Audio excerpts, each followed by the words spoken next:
Rusya'nın Ukrayna'ya karşı başlattığı savaş hakkında konuşacağız. Şimdi 3. yılına girdi.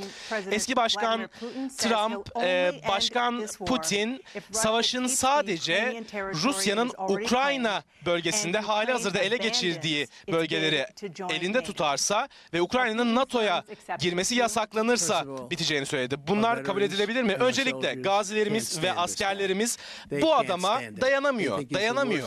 Bu adamın şu ana kadarki en kötü komutan olduğunu söylüyorlar. Şu ana kadarki. Dayanamıyorlar ona. Bunu açıkça söyleyeyim. Beni hepsi seviyor ve bu da her bilgiden ortaya çıkan şey. Rusya ile Ukrayna'ya geri dönersek, eğer gerçek bir başkanımız olsaydı, eğer Putin tarafından saygı duyulan bir başkanımız olsaydı, Ukrayna'yı asla işgal etmezdi. Birçok insan ölü şu an ve çok fazla birçok sayı söylüyorlar. Bunları 2 ile çarpabilirsiniz, 3 ile çarpabilirsiniz. Bunu durdurmak için hiçbir şey yapmadı. Hatta Rusya'yı cesaretlendirdi. Size ne olduğunu söyleyeyim. Afganistan'da o kadar beceriksizdi ki, o kadar kötü bir utançtı ki Afganistan, bizim ülkemizin en utanç verici anıydı. Putin bunu izledi ve onun beceriksizliğini gördü ve senin o generalleri kovman gerekiyordu ki benim kovduğum general gibi senin bahsettiğin. Ancak hiçbir general kovulmadı. Ülkenin en utanç verici anı sebebiyle hiçbir general kovulmadı ve milyarlarca dolarlık ekipman geride kaldı. 38 asker ortadan kaldırıldı. Birçok insanı geride bıraktık. Amerikan vatandaşlarını geride bıraktık ve Putin bunu gördüğü zaman dedi ki biz en iyisi biz işgal edelim. İşte bu onun rüyasıydı. Ben onunla konuştum. Bu onun rüyası. Fark şu. Eğer Ukrayna'yı hiçbir zaman işgal etmezdi. Aynı şekilde İsrail gibi. İsrail de işgal etmezdi. Binlerce yıl içerisinde Hamas. Çünkü neden biliyor musunuz? İran benden korkuyordu. Ben onlarla ticaret yapmıyordum. Fakirlerdi. Paraları yoktu. Hamas'a para veremiyorlardı. Hiçbir şey için paraları yoktu. Terör için paraları yoktu. O bölgede bu yüzden terör yoktu benim idarem sırasında. Şu an bu adamın idaresinde tüm dünya patlıyor. Sayın Başkan, daha fazla yalan duymamıştım hayatımda. Gerçek şu. Öncelikle ilk noktaya geri dönelim. Son noktadan bahsedelim. İranlılar bizim askerlerimizde beyin hasarı oluşturdu. Onun başkanlığı sırasında saldırdılar.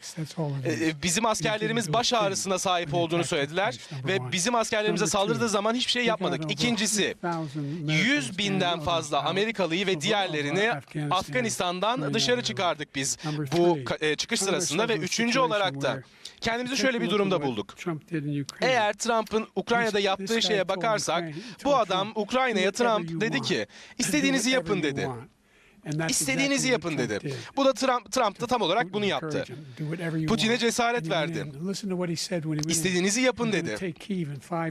Ve Kiev'i 5 günde alacağız demişti Putin. Eski Sovyet rüyasını yeniden gerçekleştirmek istiyordu. Kiev'i ele geçirmek istiyordu ancak bunu yapamadı.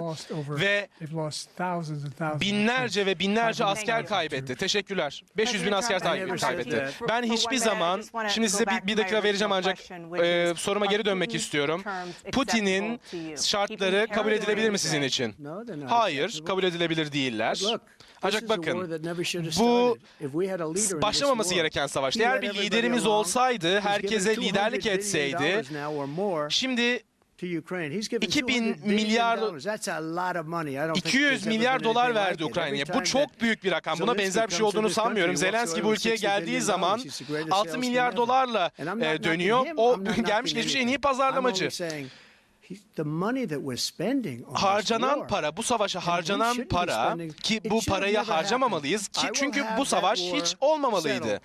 Bu savaşı Putin ve Zelenski arasında başkan olarak, hatta 27 Ocak'tan önce seçilmiş başkan olarak bu savaşı sona erdireceğim. İnsanlar çok salakça, gereksiz bir şekilde öldürüldüler ve bunu seçilmeden önce bu sorunu çözeceğim. Putin bir savaş suçlusu, binlerce insanı öldürdü ve bir şeyi net bir şekilde ortaya koydu.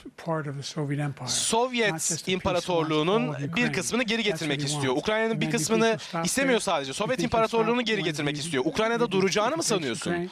Ukrayna'yı alırsa orada duracağını mı sanıyorsunuz?